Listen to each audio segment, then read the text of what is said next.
So I might be kind of going against the tide or going against the crowd when I talk about this topic, but I wanted to talk about our self-love culture and the danger that has kind of come out of that self-love culture. So you guys have probably heard me, if you've watched my videos, if you've listened to the podcast, you've probably heard me talk about living in the tension. Okay, and that's kind of what I want to hit on a little bit, but the danger that I see in this self-love culture is that we've gone, if this is loving yourself and this is hating yourself, we've gone so far to the loving yourself message of love yourself no matter what. You've got it, girl. Like, go get it. It doesn't matter what you've done, blah, blah, blah, all these things. And there's so many good messages in that. But a little bit of what that's translating to is love yourself.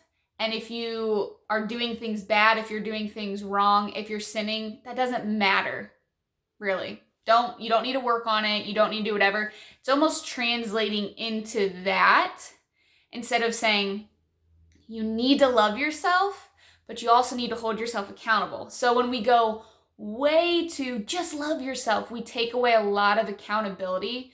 And again, don't get me wrong, I love a lot of the messages out there, but a lot of times when we look at those messages that people put out, I judge those messages. I look at those messages on the basis of, is it biblical?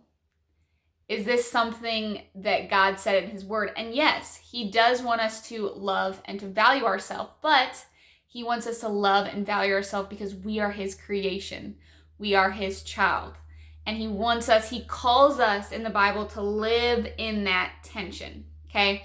He calls us to live in that tension of, here's being perfect, loving yourself, all of that. Here is self-hatred, self-loathing, all of that, okay? So we've got both sides here. We're called to live in that tension because we know that we're not God. We will never be perfect. We will never be perfect, and we're not called to be, because that's why Christ died for us, okay? But we also shouldn't be over here hating ourselves and having just this awful self-loathing and saying, I am not worth anything, I'm worthless, I'm unlovable, I'm not valuable, okay? Finding that place of going, I know that I need to love myself. God calls me to know my value and my worth in him, and I know that I am valuable, and I know that I am worthy because of Christ. But I also know that I need to work on some things. So I need to love myself, but I also need to work on the things in my life that are maybe causing me to sin. So if I have a problem with being impatient, I'll raise my hand on that one. I can be so impatient sometimes, okay? So if the self-love culture side would say, I'm impatient, okay? If I'm really impatient, they would say, hey, you're really impatient, but you need to embrace the fact that you're impatient. Be bold about that. Don't change yourself. Be who you are.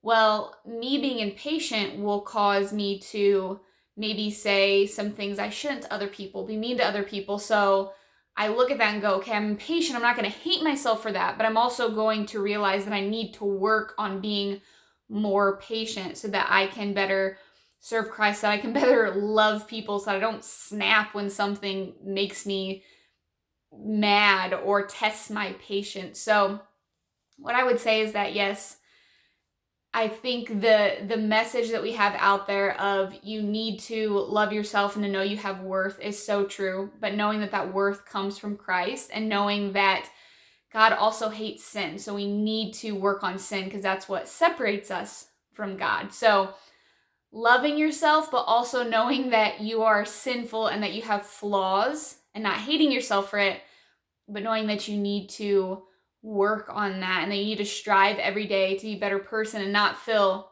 guilty that you have things to work on, but to say, hey, in my weaknesses, that's where Christ is shown. His strength, his power, his mercy is all shown in my weaknesses. So, you know what? I'm going to, like Paul said, I'm going to boast in those weaknesses because that's where Christ is shown. He's shown through that because, again, we can't do this alone. We need the power of Christ to help us continue to work on those things where they're causing us to sin or they're causing us to do whatever it may be. So work on living in that tension of knowing that you are truly valuable. You have so much worth. You are so, so loved.